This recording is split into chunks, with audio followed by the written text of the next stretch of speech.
Today I'm going to be telling you guys about how to breed your Bristlenose Plecos. They're a pretty easy fish to breed as long as you know all the stuff about them, which the first thing you're going to need to know is their genders. So the females are chubby and will sometimes have little bristles on their face, but most of the time they don't have very many. And the males are a lot longer than the females and will have like a big beard when they're mature. When you know their genders, you need to have the proper tank set up to breed them. The tank setup needs to be, if it's a breeding tank, I suggest 40 or 45 litres. And there needs to be a cave for the male. Dimmer lighting will make them feel more comfortable, and lots of like wood and little places to hide. When you want to make them feel like they want to breed, you need to like feed them heaps so that they know there's a lot of food for their babies. You also need to make sure that they don't have too much stress around them, because if they feel stressed they won't want to have babies. So like no scary tank mates or anything, and a bit of a lower temperature than usual. And knowing when they want to breed is fairly easy. The male will have his cave and will stay in his cave quite a bit and try and attract the female over, whilst the female will start to become a lot chubbier and full of eggs. Like that's when she's starting to gain eggs.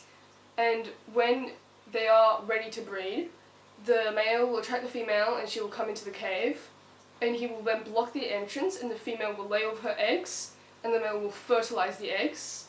So they fertilise them after the eggs have came out of the female, rather than them being fertilised whilst they're in the female. And once they're done with that, the female will leave and the male will fan his eggs to make sure that there's no algae or anything growing on them for about a week, and until they hatch. And when they hatch, they still have their yolk sacs, so it's usually about a week until they absorb those yolk sacs. And when you want to pull them out of the cave, because if you don't pull them out of the cave, they're going to just go around the tank. You can let them go around the tank if you want, but if you're thinking of like breeding and selling them and stuff, sometimes it's easier if you scoop them out, take them out and put them in a breeder box. So the way you tell that they're ready to come out is they'll start coming to the front. They won't have their little like orangey yellow yolk sacs on them anymore. They'll start coming to the front of the cave, peeping out and stuff. Sometimes you might see one come out. And so you pick up the cave whilst it's in the water, make sure it's facing up so that the water stays in it. You take it out of the water, and then you pour out the babies, and the dad often comes flying out too. Not all the time, but that's what happens with mine. So you pour the babies into the cave, and then put the cave back in the water, get some more water in it, tip it out, and keep doing the same thing until you can like flash the light in there, make sure there's no babies left in there, put it back in the water. If the dad's like in the breeder box or other tank that you put it in, you can leave him in there, but take him out if you don't want him in there. And so for the babies, whilst they're in that little breeder box, cave thingy, whatever you want to call it, whilst they're in there, you need to make sure they have hiding places so they don't get stressed. Like I have a bunch of leaves, I just find leaves in the backyard, make sure you like boil them to make sure no parasites or anything get on them. Leaves and sticks, and there should be wood in there too, because that's like their natural habitat. They often chew on it and then they swallow little bits by accident, and that's good for them.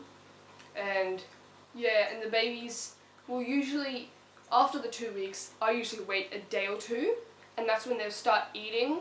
Sometimes you might want to make it a little bit longer, but usually after a day or two they'll start eating, and you want to try and feed them probably every day so that they grow up faster, so you can sell them, or you don't have to sell them, you can just keep them. But just like feed them, grow them up and everything. Oh yeah, and another thing that happens, if you take the babies out of the cave before they're finished absorbing their yolk sacs, they'll also take a lot longer to grow. Like that'll probably take like a week longer to finish, absorbing their yolk sacs, because like you sort of like interfering. So you take them out. They're harder to take out of the cave they're hard to take out because the dad's protecting them more because they're a lot younger. So you got to make sure like when you take them out, they're ready to come out, because a lot of the time, like you can take them out earlier, but they're going to take a while to grow. They're going to take a little bit longer to grow, and they're going to be harder to get out. So that aside, so the babies, you should feed them every day. after, you know, that little time period. I feed mine flakes, algae wafers, and sometimes even cichlid pellets, because, you know, it's like a variety. Those are all the pellets. Should also feed them veggies too, like cucumber, zucchini, a bit of boiled carrot, beans, not baked beans or anything, like green beans, peas, boiled peas, and make sure you take off the little shells that are around like every individual pea, because sometimes it's hard for them to get to that part. And around 3 centimeters, 3.5 centimeters is when a lot of shops will take them and buy them. And when you're raising the babies, it's normal to lose a few. Like, you probably lose about five babies through the process of raising them. Sometimes there'll be a disease outbreak, like, I think I had internal parasites in my little, it's like an esky down here, and this was their second batch, a pretty small batch, it was about 20 babies, and they got internal parasites, I'm pretty sure, and I lost about 6 or 7, so there's not many, there's probably like 10 to 13 maybe in there. And, oh yeah, Bristlenoses also poop a lot, so you've got to make sure you do water changes, siphoning as well out the poop, and changing the filter too, because the filter is like a black hole, it's not just soaking up all the poop and just chucking it in another dimension. Still in the filter, you've got to take out the poop out of the filter, although there is beneficial bacteria in that filter that will break down the ammonia and bad stuff that like gets broken down from the poop, but that can't, like sometimes if you don't have a bunch of plants in there, the bacteria can't break down all of it. So if you have a crap ton of poop, then you gotta siphon it out or just do water changes and stuff so that it doesn't create too much ammonia that is toxic to fish that can kill them to death. Oh yeah, if you are leaving them in the tank with the parents usually won't eat them. The parents don't usually eat them. They probably don't taste very good either because they have a lot of like armor on them. And yeah, the adults, the female usually lays a batch of like, if it's her first time, it's usually a really small batch, like 15, 20, 30, 40, 15, 20, sometimes 30 and stuff.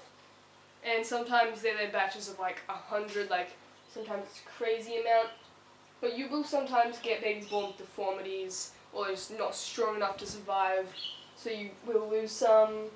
And yeah, I reckon that's the basics of breeding the Bristlenoses.